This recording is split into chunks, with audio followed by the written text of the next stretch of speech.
कश्मीर के मारूफ अफसाना निगार नूर शाह को न सिर्फ रियासती बल्कि मुल्की सतह पर काफी शोहरत हासिल है। उन्होंने अफसानों के अलावा नॉवेल, रेडियो ड्रामे, बच्चों के लिए कहानियां, खाके और डायरी भी लिखी हैं।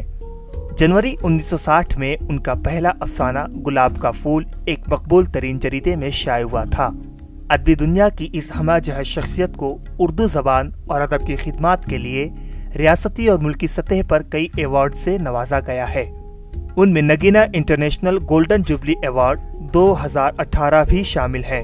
रवां बरस यौम जमहूरिया के मौके पर उन्हें अदब में शानदार खिदमत के हवाले से स्टेट अवार्ड से भी सरफराज किया गया, जिस पर उन्होंने काफी मसरत का इजहार किया। मुझे खुशी हो रही है और मेरे लिए एक इज्जत की बात है, एहतराम की बात है और मैं शुक्रिया अदा करना चाहता हूँ गवर्नमेंट का, अपने यार दोस्तों का, अपने हक़ अहवा का, जिन्होंने अपनी मसरत का इजहार किया है। मैंने जो देखा है, महसूस किया है, उनको मैं डायरी के सुर से मैंने पेश किया है।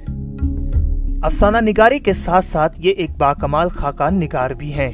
उन्होंने कहाँ गए ये लोग और जम्मू कश्मीर के उर्दू अफसाना निगार जैसी किताबों में बहुत सारी शख्सियात पर खाके लिखे हैं।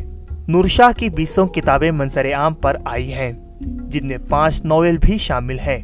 उनका मानना है कि किसी भी तख्लीक के लिए पढ़ना जरूरी है। ईटीवी भारत के लिए श्रीनगर से परवेजुद्दीन की रिपोर्ट।